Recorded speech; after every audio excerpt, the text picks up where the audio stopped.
Great to be here. Let me check if my microphone's working. Can you guys hear me okay? Getting nods from the back. Brilliant. It is really, really good to be here, and I'll invite Sue up in a minute and borrow the microphone just to introduce us a little bit and our family and who we are. But we're really looking forward to this weekend, and if you can imagine a PowerPoint saying, where do we grow from here as a theme for our time together, that'll really help. If I sound like I'm from round here, it's because I'm from round here. So Sue and I grew up not too far from here. So I was born in Wimbledon, and Sue was also born at the same hospital actually, Nelson Hospital in Wimbledon. But we grew up going around Morden and Wimbledon. My mum taught in Carshalton High for girls. So it's like coming home to be in this area. And Richard and I, we were working out the date. We're going to be no more specific than early 90s. We taught in the same college, in Merton College in South London. So all of that feels like coming home. And in the role that I do for LICC, I get to be with lots of different denominations and streams and churches, which is great. But I am a Baptist minister.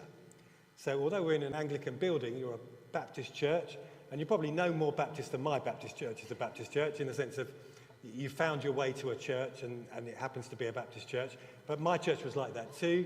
I was pastor of a church in Chichester. Anyone been to Chichester?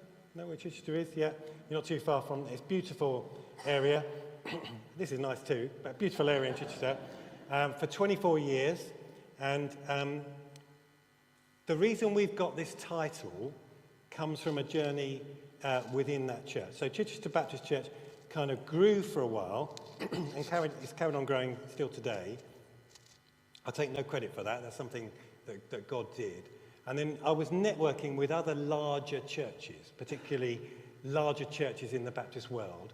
And I actually just naively thought that Baptist churches as a whole were growing in the UK. And then I looked at the numbers with some other people and realised actually that isn't the case. That there's some great good news stories of growth in some places, but overall, we're ageing and declining. I'm not looking at any of you in particular when I say overall we're ageing and declining. That's just the statistics of the church generally. And we can't be okay with that because we carry the message of hope in Jesus. And so a number of us started praying about that. A number of us thought we should try and step up. Not that we have the answers. And long story short, I ended up stepping to one side from my role with Chichester Baptist Church to be president of Baptist Together. And my theme was, where do we grow from here? Believing that we should pray about that and think about it from a number of perspectives.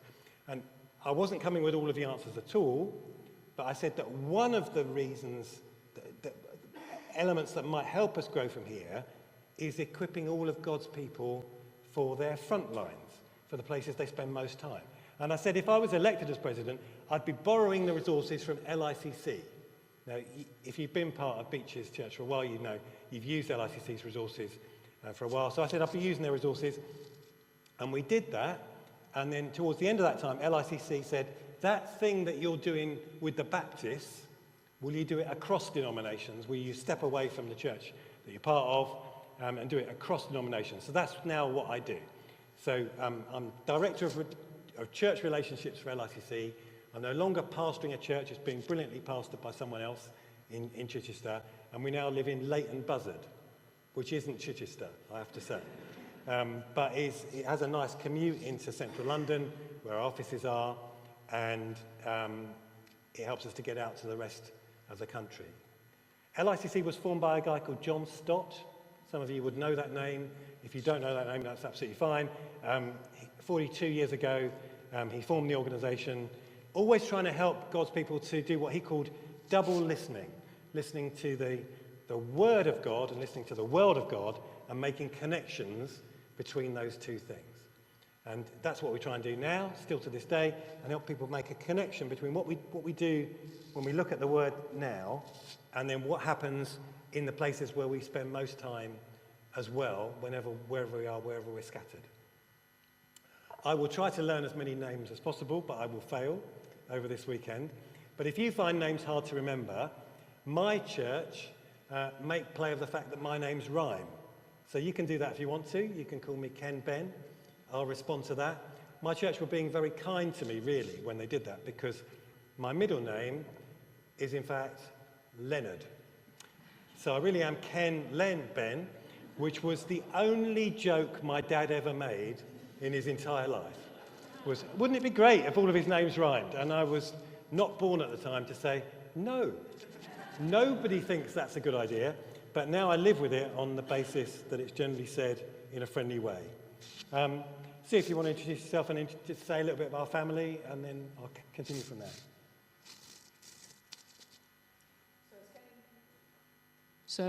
Oh, no, we're here. So hello, everybody. I've spoken to a few of you already over dinner, and it's been nice getting to know you, and hopefully over the weekend we'll get to know each other a bit better. I have to say at the outset, I am terrible at faces, so if I talk to you more than once and ask you who you are the second time, please forgive me, and just say we talked yesterday, and I'll be there then. So as Ken said, we grew up very locally. I've still got my brother and his wife and my stepfather still in Morden Merton Park.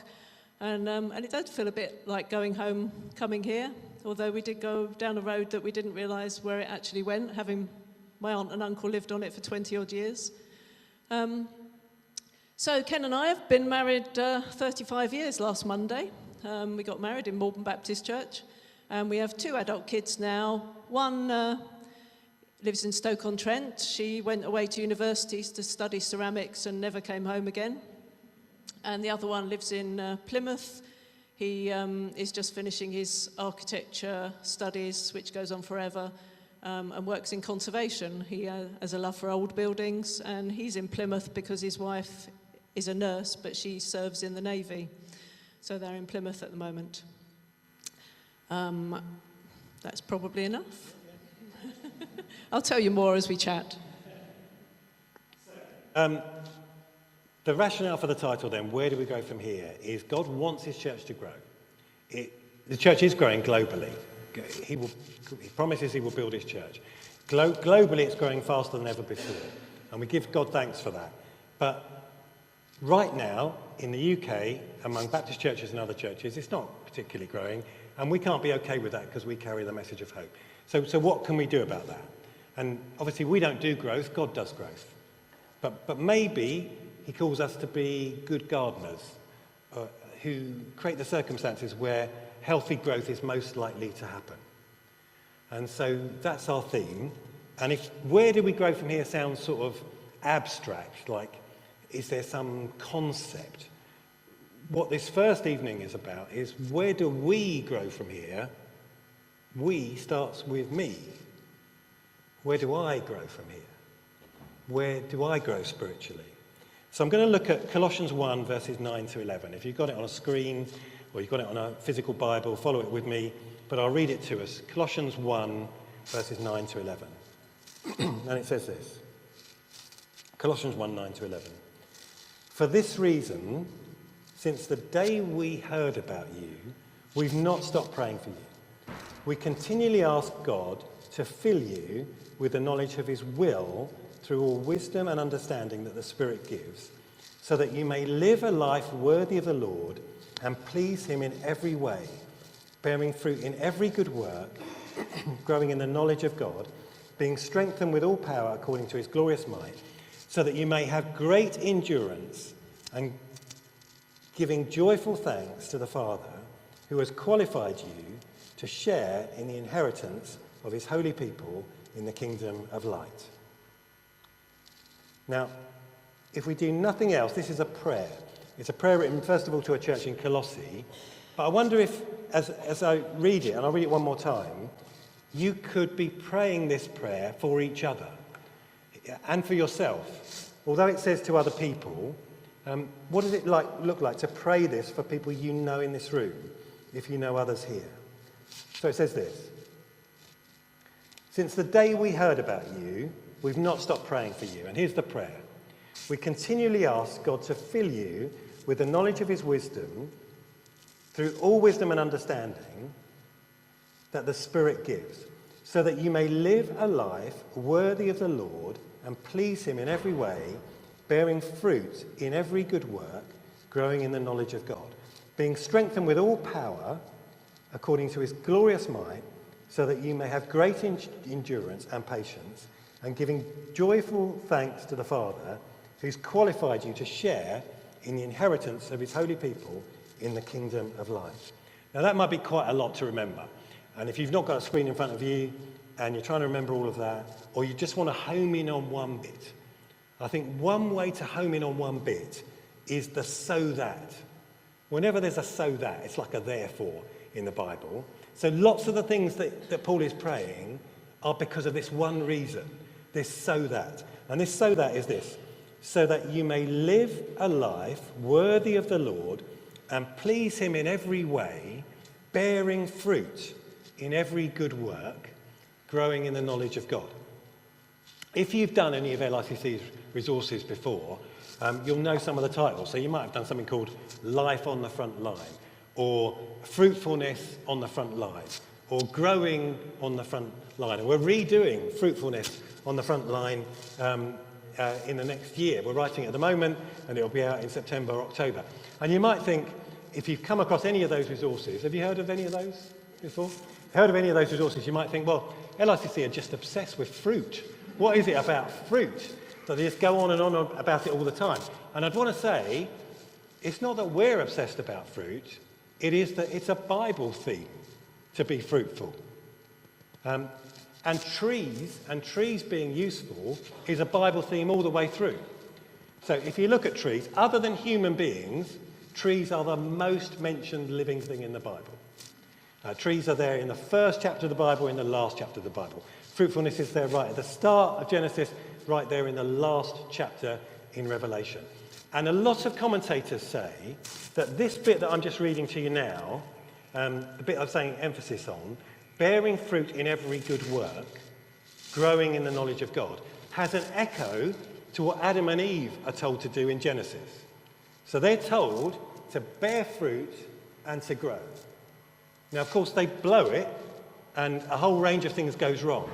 But that fruit and fruitfulness metaphor, it carries on throughout the Bible.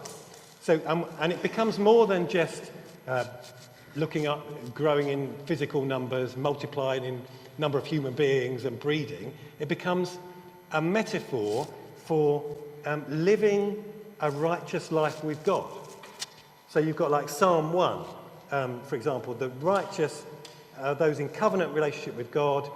They're those who constantly meditate on his law. They're like a tree planted by a stream that produces fruit. And then you get times in the Old Testament where God's people are not fruitful and not being all they should be. They're fruitless. There's criticism of that in Isaiah, for example. But then also you get a promise that there will be a time when we are fruitful. And we are going to be more fruitful than that. And that fruit is going to come. And then you get descriptions of what that fruit is going to be like the fruit of the Spirit. Love, joy, peace, patience, kindness, gentleness, self-control, and so on. And all of those things. You get those things too. And then you get Jesus being the total example of fruitfulness, and you use the example of a vine and us staying rooted to him and being fruitful because we do that. And then you get these words saying that we are called to bear fruit in every good work, growing in the knowledge of God. Now, sometimes it is easy then to make that churchy straight away.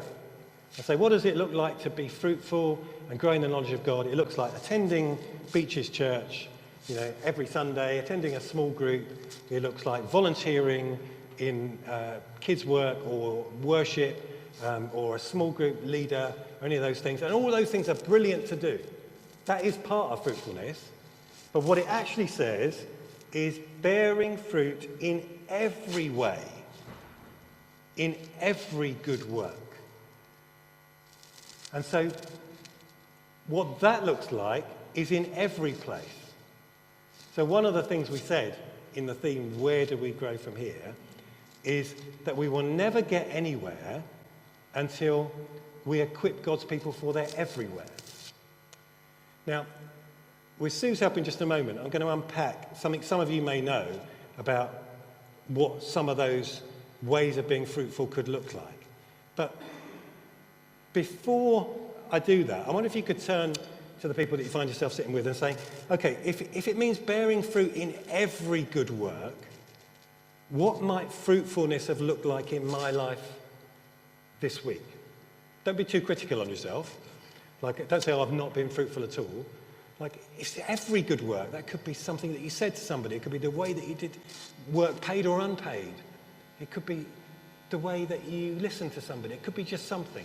Every good work counts everything. Our God sees it all. What might fruitfulness have looked like for you in this last week? Have a chat with the people that you're with.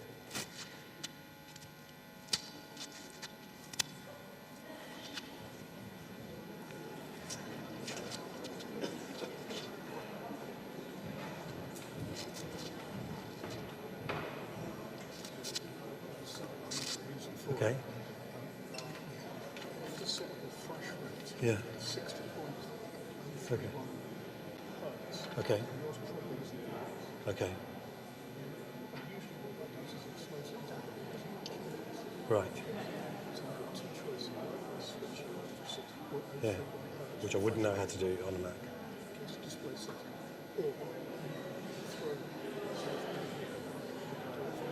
Yeah, which we can try and do tomorrow. Well, we wouldn't be able to in the middle of a talk to save a PowerPoint and get it to you over there, I don't think. A couple of minutes.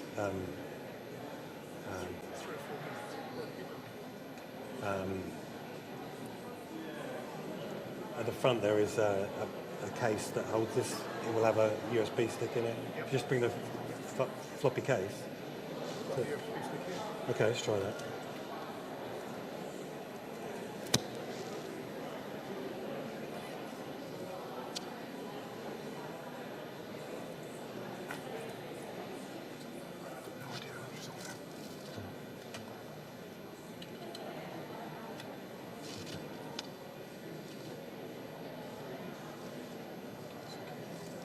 Found one, sorry.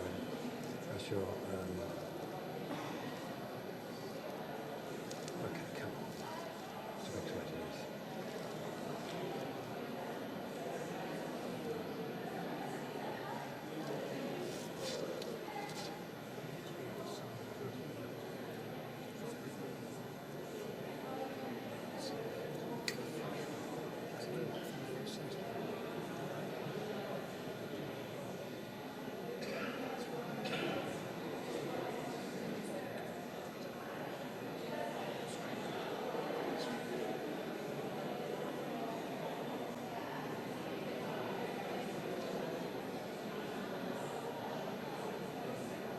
Copy. Paste item. Okay, that comes through, then just eject. Okay, that may not carry all of the fonts, that's the only thing, but you can try. Sorry? From a Mac, it's got different fonts. Yeah, I generally save embedding fonts, but might be upside down. That's not a USB. Oh.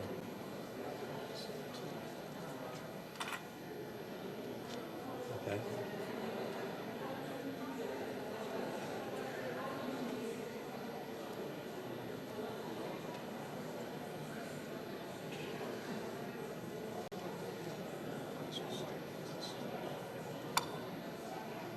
PowerPoint at the top. Double click, yeah. Just go. Open read only. Open read only. Okay, and then slideshow from the beginning. Okay, great. And then it's only working on one screen, but I'll take it. Okay, so I'm going to ask you to click that forward. Can you do that when I ask each one? Or you do it here, Phil? Okay. Okay. Okay, go on then. Okay. Okay. It's rubbing. Okay. Thank you.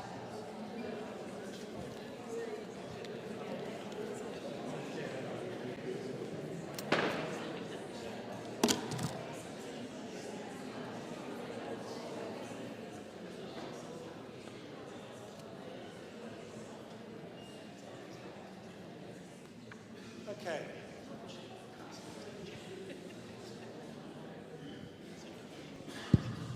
Okay, we might have a version of the PowerPoint working. I might need you to flick it forward, Phil. So, all sorts of ways in which you could be fruitful. And that's a really helpful way to think of it, because sometimes we only think of fruitfulness, if we're not careful, as, have I told other people about Jesus, like this week? And that's like our only measurement for whether we've been fruitful or not. And that's a really hard bar. And also, if you are out there, I don't know, working as an accountant or working in a shop, are you really being faithful in that role if that's all you ever do, tell people about Jesus? Like, it should be on our heart to want to do that, but is that the only thing? And so when we looked at that, we came up with another way of looking at it by interviewing some young Christians who thought exactly that. Now, they were Scottish, actually. They were in Glasgow and Edinburgh, but don't hold that against them. They were very nice people. And they thought... Are there any Scottish people with us today? I've got Scottish roots as well, but as well as Sri Lankan roots. They thought that they weren't doing a good job. These were people in their first 10 years of working life because they weren't talking about Jesus all of the time. But we unpacked with them, so what are you doing? And we found a whole range of things they were doing that's ended up becoming this course called Fruitfulness, that's ended up being 6 M's. Who knows what I'm talking about here with 6 M's? Who's come across this? Very few of you. Some of you might have done, but you're a bit afraid in case I test you on it. So I won't do that, but I will ask Sue to come and help me describe these 6 M's, because it could be that some of the things you were saying... Some of the things you were saying relate to these 6 M's. So the first of them is modelling godly character. Do you want to take that one, Sue? Or do you... yeah, go for it. So by modelling godly character, we really mean displaying the fruit of the Spirit. So be people who exhibit, and I do read the fruit of the Spirit because I always get to the middle and I can't ever find the middle one. Love, joy, peace, patience, kindness, goodness, faithfulness, gentleness, and self-control. So with the help of God's Spirit in our lives, be people who exhibit those things with the people that we meet. And it might be a particular one for particular ones of us. So for me, in the places that I spend time with people who aren't Christians, it's often about peace. I have a few scenarios where I am where there is a lot of discord and a lot of people that really don't get on. So I feel part of my role there is to bring the character of God as a peacemaker. And maybe... That's not us, no. So, and there's lots of ways of thinking about it. I don't know if you remember the journalist George Alagaya, who died quite recently. It was really interesting when people were speaking about him, because the words they were using were words of character. They said that he was kind and he was generous. And, I don't know what his background is, but actually, those are real character traits. If we are known as people who are kind, who are generous, who are patient, who are loving, things that in our world, particularly after COVID, have just got a bit lost off the agenda. That's probably enough. Brilliant. I'm not sure if I'll test the tech even further or whether Phil will just make this happen anyway, but if we go to the next slide, Phil, our second M is making good work. Making good work. So there is an argument, and verses like Colossians 3, 17 and 23 say this: whatever you do, work at it with all your heart as working for the Lord, not human masters. There is an argument that we should just do good work, paid or unpaid. Remember, work predates the fall, and it predates salaries, and it predates money. So you might be retired, you might be out of work, but anything we're doing kind of productively is work. It includes paid work. But we're doing it as though working for the Lord, not for human masters. And when I think of that, I think of shaker furniture. Now, shaker furniture is still trendy, isn't it? You can get a kitchen made in shaker styles, very kind of modern look with nice clean lines. it's not real shaker because the shaker's never made fitted kitchens. But if you do want to buy a piece of furniture that's real shaker, I don't know a lot about antiques, but I know this. If you want to know if it's real shaker furniture, and you're in an antique shop, you need to look at a piece of the work that nobody else is going to see. So you pull out like a drawer, and you look at the joinery at the back of the drawer. And if it's real shaker, then the joinery at the back of the drawer will be made as well as the front of the drawer. Why is that? Well, because the original shakers were believers in Jesus Christ. And their attitude was, God sees that work. God sees that work. So we're going to make good work whether anybody else sees it or not. That's making good work. Next one, please, Phil. So, ministering grace and love. So, really just giving out to those around us what we've ourselves received from God.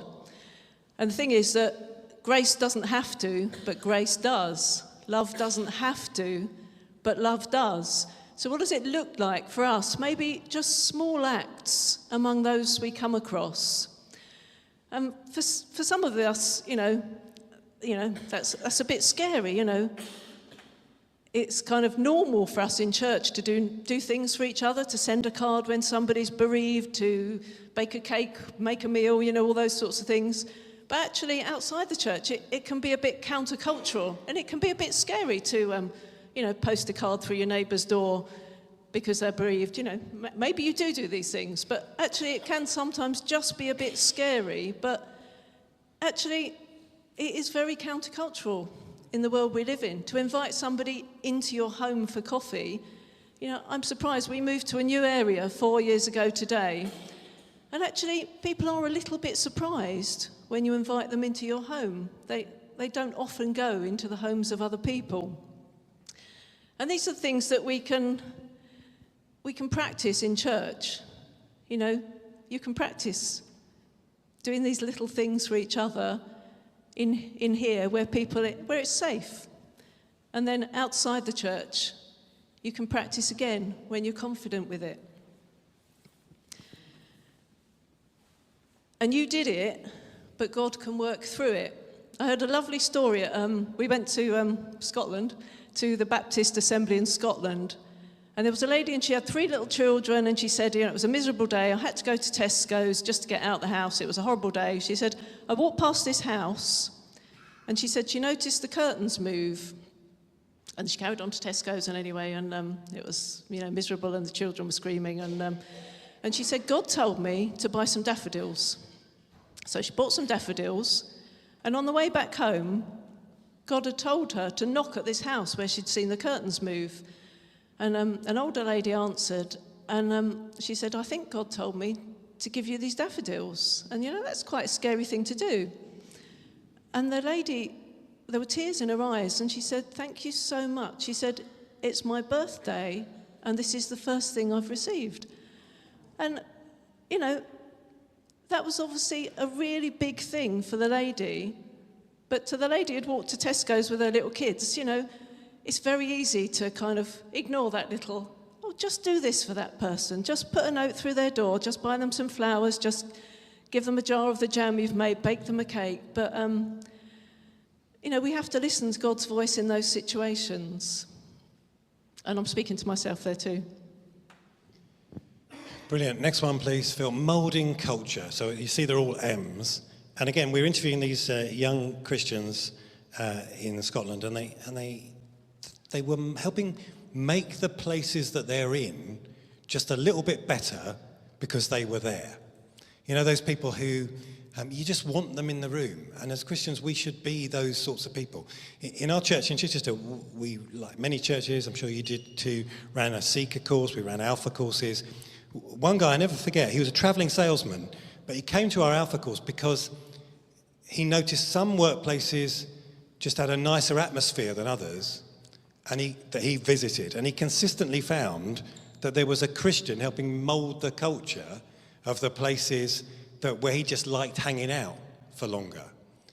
And so if we are people who mould the culture, culture is the way things are done around here, but we try and help the culture to be somewhat more Christ-like, not by preaching necessarily, but just by the way we carry ourselves, then we're helping to transform places. I know of one Christian who had a really, really difficult boss, and she struggled to show kindness and positivity to everybody else because the boss wasn't showing it to her or anybody else. And she struggled for years trying to be kind to everybody else in the office. And in the end, she did move on to another job, feeling that she had failed. And within a month, the person who replaced her phoned her up and said, "How did you stay that long? How did you stay that long?" And everybody wants you back because you're affected the atmosphere in our workplace. Now again, paid or unpaid, you could be at the allotment, which is one of Sue's places where there is a difficult atmosphere sometimes, or on the tennis court, which is one of my places. How do we help mould the culture by our very presence to be more Christ-like? And many of you are doing this already, by the way. It's just recognising it's one of the things we're called to do. Next one, please. So being a mouthpiece for truth and justice, it takes courage to not go along with the conversation sometimes, to be the person that doesn't talk about the other people. Ken's just mentioned my allotment. I've only had it for 3 years, but it's obviously been a warring place, and there are many factions, and it's been, there's stuff happened, and it's been a bit grim. But there are sides, as there are in a lot of places. There are factions, there are sides, and it takes, everything I've got sometimes to remember, who's on which side, but actually to speak well of this person, and this person, and this person. It can be a small thing, but actually it's a really important thing.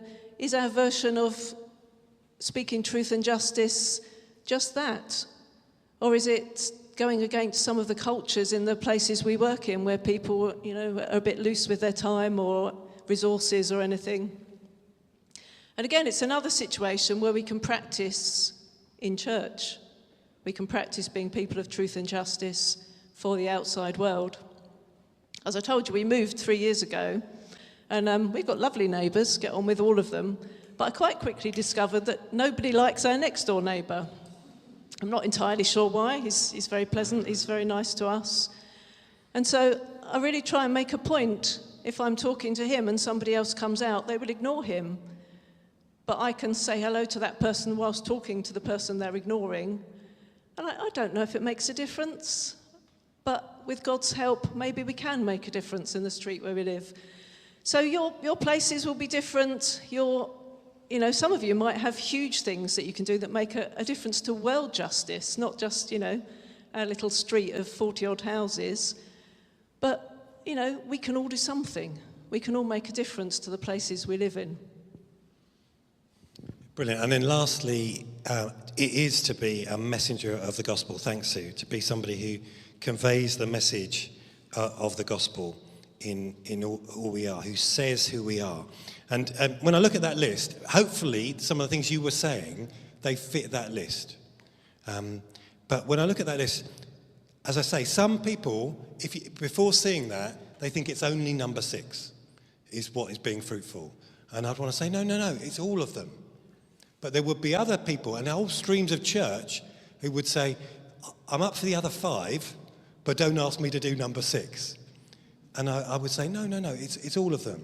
In fact, I would say that number 6 on its own doesn't count for a lot if you're doing bad work, if you're not modelling godly character, if you're not ministering grace and love, if you're not somebody who stands up for truth and justice, if you're not somebody who molds the culture, and then you tell people about how Jesus died for us, it doesn't count for a lot because people see the lack of integrity in it. Equally, if you are doing those other things, it amplifies the truth of that 6th example. Phil, I think our timing is finishing at 25 past issue, roughly, or? Half past is fine.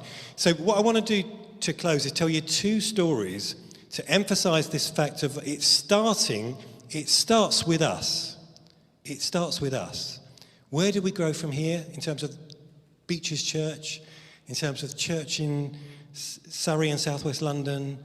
It starts with us, Lord. Start with me and help me to do it. And then I want to ask you which of those stories particularly resonates with you. It's not a competition, but maybe God will use one of them to speak to you. So one of them is the two different illustrations, pictures. Right, so the first is of a taxi. And they're both my stories, or one's me and Sue, but I trained to be a Baptist minister in a college in North London. Sue was working in Teddington. And we lived near Teddington in Hampton, if you know Hampton Hill. We didn't own anything there, but we rented a small flat in Hampton Hill. And I had, therefore, what is about a 20-mile journey to college.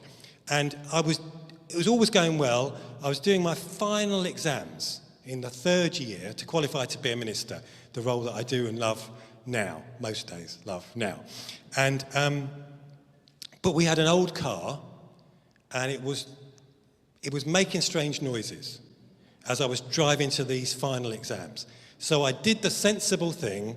I turned the music up to reduce the noise while I was concentrating on my exams. And that all worked fine until my final.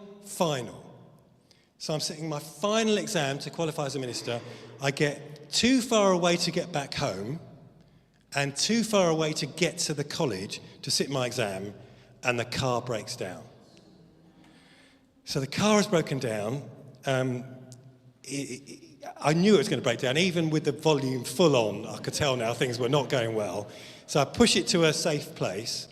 But luckily, or with God's provision, it's kind of on the route from Hampton to where we were in North London. You're kind of passing Heathrow on a day when Heathrow's busy, not like today. And there are loads of black cabs. So I flagged down a black cab, and I thought this is going to be expensive, but so is training to be a minister. So whatever this costs, it's going to be okay. I will pay the cabbie. And sure enough, he took me to my final exam, but not before he gave me the benefit of his wisdom in the way that only a London cabbie can. So I'm feeling really sorry for myself. And I said, look, this terrible thing has happened to me. It's my final exam. It's all just gone wrong. The car's broken down. Woe is me. And he said, without looking away from the screen in front of him, just to the screen in front, looking through his windscreen, but talking to me, he said, it's all your fault anyway. You're not looking after the car. So I said, thinking to myself, that's your tip gone, by the way. I said to myself, I said to him, in defence, and it was a poor defence, but I said it anyway, you haven't seen the engine, you've only seen the outside of the car. You don't know if I look after the inside of the car or not. Of course I don't, but that was my bluff to him. And without looking back, and without pausing, he said, I can tell from the outside that you're not looking after the inside. And I thought, okay, you get your tip back again. That is a good point. Where do we go from here? It starts with us. Other people will notice these M's, but they won't be able to tell you're reading your Bible every day. They won't be able to tell you're praying every day personally to God. They won't be able to tell you're attending church and trying to support one another, but they will be able to tell from the outside whether with God you're looking after the inside. It starts with us. That's illustration number one. Illustration number two is from a cycle ride. Now, a couple of times, Sue and I have done the London to Brighton. Anybody have done London to Brighton cycle ride? Well done you. Anybody who's done the London to Brighton cycle ride who has successfully cycled up Ditchling Beacon without stopping? Very impressive. Round of applause for those people. So I am not one of those people, but people like those people there, people with better bikes than me, have cycled to the top of the biggest hill. I'd like to call it a mountain, but it's not. You live in it too near to know that it's not a mountain. And on the times that we did it, it's about 25,000 people doing this cycle ride. It's a great day. It's a fun day. It's a bit of fun, really. But that steepest, longest hill, just before you get to Brighton, Ditchling Beacon, it kind of sorts you out if you're a real cyclist or not. And most people are pushing. Most people are pushing down the side, and there's just a few elite cyclists with better bikes than me going down the right-hand side while the rest of us are pushing. Now, I was working with Richard at the time that I did this, and one of our students was doing it with us, but luckily he'd already given up as well, so he was pushing. But I did, even then, the competitive bit of me made me want to just push a little bit faster than he was pushing. But still, that was the day, and there's a lot of banter going on. And then, while we were doing this, we'd both given up, Sue and I, a tandem went past. Now, tandems are heavy. And on this tandem was a dad at the front and a little kid on the back. And the kid was so small that he wouldn't have originally fitted the pedals, but the dad had converted the pedals again so that there were little pedals for the kid. And they were still cycling. Now tandems are heavy, and they were cycling right past us. And as they cycled past us, somebody from just behind me shouted to the dad about the little kid, "Oh, he's not doing much, is he? He's not doing much." And without pausing, the dad shouted back, "Yes, he is. He's contributing. Yes, he is. He's contributing." And if you've tried to cycle up Ditchling Beacon, you would take any contribution you could get. Now, the thing of that is, for me, I reckon the dad could have done it without the son. I reckon he was that fit. But if you talk to that son the next day at school, I bet you that son said, "I cycled to London to Brighton, and I cycled to the top of Ditchling Beacon," and not everybody else did that. And in a way, he's right. And his contribution is not so big that it's not needed, but it's not so small that it's not needed, but it's not so big that he should be arrogant about it. Now, where do we grow from here? It starts with you. It starts with me. And God could do loads of the things he calls us to do without us. But in his wisdom, he chooses to include us. And our contribution is not so big that we should be conceited, but it's not so small that it doesn't matter. So my question to you for day one, as we close, pause and then chat it briefly with the person you're with, and I'll hand back to Phil, is if you had to pick one of those for your takeaway for tonight, is it I can tell from the outside that you're not looking after the inside? Then look after the inside, because it starts with us. Or is it, yes, he is, yes, she is, she's contributing, and your contribution matters. And our God, in his wisdom and grace, has set it up that your contribution is needed. Which of those is for you for tonight?